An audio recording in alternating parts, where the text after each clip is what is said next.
Bismillahirrahmanirrahim. Assalamualaikum warahmatullahi wabarakatuh. Sebelumnya yang terhormat kepada Bapak Wahid Arsyad, Magister Pendidikan Islam, selaku dosen pengampuh mata kuliah Akidah dan Akhlak, dan teman-teman semester 5 baik dari BK maupun Matematika yang insya Allah berbahagia. Baik, kami dari kelompok 11, yaitu yang beranggotakan Reja Setiawan, Mausul, Sri Wahyuni, dan Dwi Eka Safitri. Di sini kita akan membahas tentang akhlak, etika, moral, dan kesusilaan. Dan untuk submateri yang akan kita bahas yaitu yang pertama, pengertian akhlak, etika, moral, dan kesusilaan. Yang kedua yaitu persamaan dan perbedaan akhlak, etika, dan moral. Yang ketiga yaitu landasan dan kedudukan akhlak. Yang keempat, tujuan akhlak dan manfaat mempelajarinya. Yang kelima, pembagian akhlak. Dan materi yang pertama yaitu pengertian akhlak, etika, moral, dan kesusilaan. Akhlak, di mana secara bahasa kata akhlak berasal dari bahasa Arab zama, dari bentuk mufradnya kulkun, yang menurut logat diartikan budi pekerti. Sedangkan secara istilah, akhlak adalah kehendak dan tindakan yang sudah menyatu dengan pribadi seseorang dalam kehidupannya, sehingga sulit untuk dipisahkan. Karena kehendak dan tindakan itu sudah menjadi bagian yang tak terpisahkan, maka seseorang dapat mewujudkan kehendak dan tindakannya itu dengan mudah, tidak memerlukan banyak pertimbangan dan pemikiran. Oleh karena itu, tidak salah apabila akhlak sering diterjemahkan dengan kepribadian, lantaran kehendak dan tindakannya itu sudah menjadi bagian dari kepribadiannya. Sebagai salah satu contoh, yaitu seseorang tidak bisa dikatakan sebagai berakhlak dermawan apabila dalam menyerahkan hartanya hanya dimotivasi oleh kebutuhan yang mendadak, bukan oleh keadaan yang menancap dan melekat di dalam jiwanya. Yang selanjutnya yaitu etika, di mana secara bahasa dalam Kamus Umum Bahasa Indonesia, etika diartikan ilmu pengetahuan tentang asas-asas akhlak. Dari kebahasaan ini terlihat bahwa etika berhubungan dengan upaya menentukan tingkah laku. Sedangkan secara istilah, etika adalah suatu ilmu yang bahas perbuatan manusia yang bersumber dari pikiran atau filsafat sebagai penilai, penentu, dan penetap, yaitu apakah perbuatan tersebut dinilai baik, buruk, mulia, terhormat, hina, dan sebagainya, yang bersifat relatif, yakni dapat berubah-ubah sesuai tuntunan zaman. Selanjutnya moral. Kata moral berasal dari bahasa Latin yaitu mores, kata jamak dari mos, berarti adat kebiasaan. Dalam bahasa Indonesia, moral diterjemahkan dengan arti tata susila. Moral adalah perbuatan baik dan buruk yang didasarkan pada kesepakatan masyarakat. Moral merupakan istilah tentang perilaku atau akhlak yang diterapkan kepada manusia sebagai individu maupun sebagai sosial. Susila. Susila atau kesusilaan berasal dari kata susila yang mendapat awalan ke dan akhiran an. Kata tersebut berasal dari bahasa Sanskerta yaitu su dan sila. Su berarti baik, bagus, dan sila berarti dasar, prinsip, peraturan hidup atau norma. Kata susila selanjutnya digunakan untuk arti sebagai aturan hidup yang lebih baik. Orang yang susila adalah orang yang berkelakuan baik, sedangkan orang yang asusila adalah orang yang berkelakuan buruk.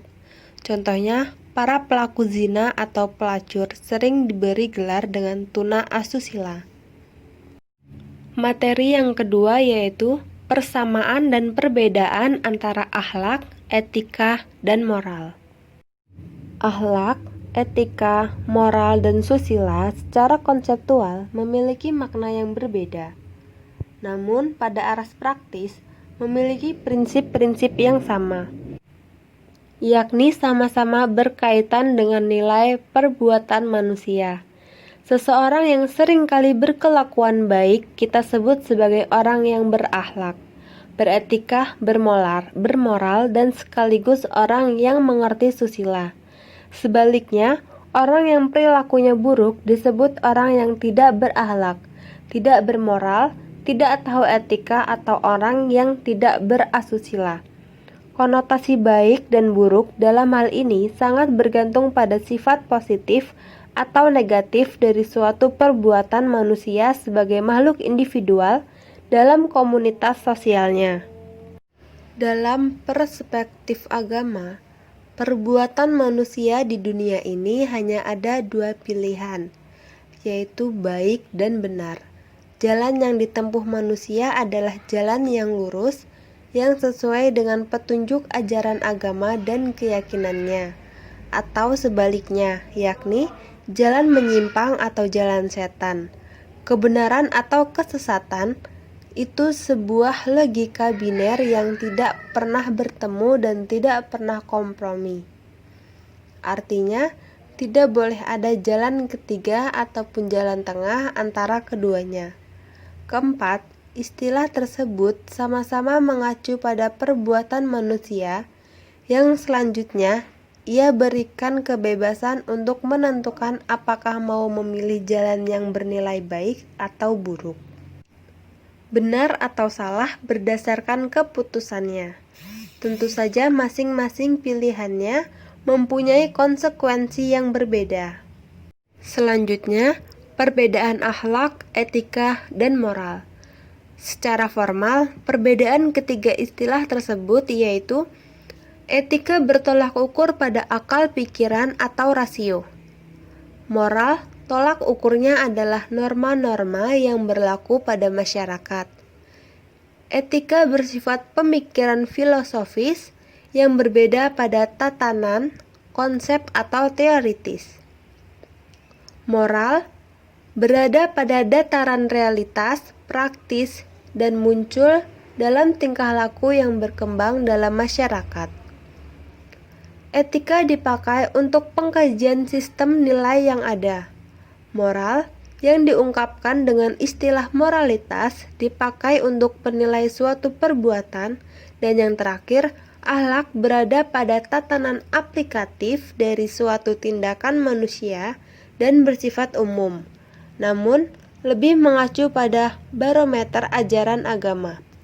Jadi, ketika Islam termasuk salah satu dari berbagai etika religius yang ada, itu tidak lain adalah akhlak itu sendiri. Materi yang ketiga yaitu landasan dan kedudukan akhlak. Landasan akhlak. Dalam Islam, dasar atau alat pengukur yang menyatakan bahwa sifat seseorang itu baik atau buruk adalah Al-Quran dan As-Sunnah.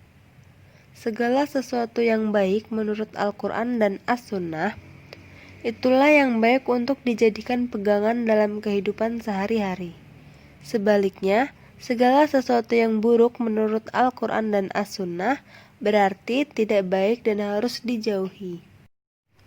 Maksud dari sesungguhnya kamu, yaitu pujian Allah bersifat individual dan khusus hanya diberikan kepada Nabi Muhammad SAW. Karena kemuliaan akhlaknya yang berbudi pekerti yang agung, penggunaan istilah khuluqil adim menunjukkan keagungan dan keanggunan moralitas Rasul, yang dalam hal ini adalah Nabi Muhammad SAW. Banyak nabi dan rasul yang disebut-sebut dalam Al-Quran, tetapi hanya Nabi Muhammad SAW yang dapat pujian sedahsyat itu. Dengan lebih tegas, Allah pun memberikan penjelasan secara transparan bahwa akhlak Rasulullah sangat layak untuk dijadikan standar moral bagi umatnya. Kedudukan akhlak. Dalam Islam, akhlak memiliki posisi yang sangat penting, yaitu sebagai salah satu rukun agama Islam. Dalam kaitan ini, Rasulullah SAW pernah bilang, "Beragama itu apa?" Beliau menjawab, "Berakhlak yang baik." Pentingnya kedudukan akhlak dapat dilihat ketika melihat bahwa salah satu sumber akhlak adalah wahyu. Dan akhlak terpuji sangatlah tinggi kedudukannya di mata Allah Subhanahu wa Ta'ala. Bahkan meskipun seorang lemah dalam beribadah, namun akhlaknya mulia, maka kedudukannya lebih tinggi dari orang yang pandai beribadah tapi akhlaknya buruk. Dari Anas, Rasulullah pernah bersabda, "Sesungguhnya seorang hamba mencapai derajat yang tinggi di akhirat dan kedudukannya yang mulia karena akhlaknya yang baik walaupun ia lemah dalam ibadah." Akhlak memberikan peran penting bagi kehidupan, baik yang bersifat individual maupun kolektif. Tak heran jika kemudian Al-Quran memberi penekanan terhadapnya. Al-Quran meletakkan dasar-dasar akhlak mulia. Demikian pula Al-Hadis telah memberikan porsi cukup banyak dalam bidang akhlak. Menurut satu penelitian, dari 60.000 hadis, 20.000 diantaranya berkenaan dengan akidah, sementara sisanya 40.000 berkenaan dengan akhlak dan muamalah. Ini dapat dijadikan sebagai bukti bahwa Al-Hadis, sebagaimana Al-Quran, sangat memperhatikan urusan akhlak. Materi yang keempat, yaitu tujuan akhlak dan manfaat mempelajarinya. Tujuan akhlak. Akhlak bertujuan untuk menjadikan manusia sebagai makhluk yang lebih tinggi dan sempurna, dan membedakannya dari makhluk-makhluk yang lainnya. Menjadi suatu hal yang harus dimiliki oleh manusia agar lebih baik dalam berhubungan baik sesama manusia, apalagi kepada Allah sebagai pencipta. Manfaat mempelajari akhlak. Mempelajari akhlak yang baik adalah perbuatan yang sangat mulia dan utama. Hal ini dikarenakan akhlak mulia adalah tujuan dari manusia diciptakan itu sendiri untuk menjadi manusia beradab seutuhnya. Yang pertama, akhlak terpuji. Contoh diantaranya ridho kepada Allah Subhanahu wa Ta'ala, cinta dan beriman kepada Allah, beriman kepada malaikat, kitab, rasul, hari akhir, takdir, taat beribadah, selalu menepati janji, melaksanakan amanah, berlaku sopan dalam ucapan dan perbuatan, qanaah, sabar, syukur, tawadu, dan segala perbuatan yang baik menurut pandangan Al-Quran dan hadis. Yang kedua, akhlak mazmumah, yakni akhlak tercela. Contohnya sum'ah, melakukan perbuatan atau berkata kasar atau berkata sesuatu agar didengar oleh orang lain dengan maksud agar namanya dikenal. Ujub, mengagumi diri sendiri. Takabur, membanggakan diri sendiri karena merasa dirinya jauh lebih hebat dibandingkan orang lain. Tamak, serakah atau rakus terhadap apa yang diinginkan. Kemudian pembagian akhlak. Yang pertama, akhlak seorang hamba ketika berhubungan dengan Tuhannya, hablum minallah. Akhlak yang pertama ini akan menjadikan seorang manusia berjalan di muka bumi dengan kesadaran sebagai seorang abdi atau hamba Allah. Kemudian, akhlak seorang hamba ketika berhubungan dengan sesama manusia. Akhlak mulia kepada makhluk terangkum dalam dua hal, yaitu banyak mengulurkan tangan untuk amal kebajikan serta menahan diri dari perkataan dan perbuatan tercela. Kedua hal ini mudah dilakukan jika memiliki 5 syarat, yaitu ilmu, kemurahan hati, kesabaran, kesehatan jasmani, dan pemahaman yang benar tentang Islam. Dengan ilmu, seseorang dapat mengenal dan mengetahui akhlak mulia dan akhlak tercela. Kesederhanaan adalah sikap kemudahan memberikan sesuatu kepada orang lain sehingga menjadikan nafsunya bersedia mengikuti kata hati yang baik. Sabar merupakan sifat yang penting, karena jika seorang hamba tidak dapat bersabar atas apa yang menimpa dirinya, ia tidak akan berhasil mencapai derajat luhur. Fisik yang sehat dibutuhkan karena Allah telah menciptakan manusia dengan karakteristik mudah mencerna. Memahami Islam dengan baik juga dibutuhkan karena hal itu merupakan dasar untuk melakukan sifat-sifat mulia. Dengan begitu, tindakan yang didasarkan pada akhlak mulai dapat diakui oleh Sang Pencipta. Semakin kuat dan mantap keyakinan seseorang bahwa kelak akan memperoleh pahala yang pasti diterimanya, semakin mudah pula ia melewati latihan berakhlak mulia. Di samping itu, ia semakin mudah menikmati ketentraman hati. Sekian presentasi dari kami akhiri. Wassalamualaikum warahmatullahi wabarakatuh.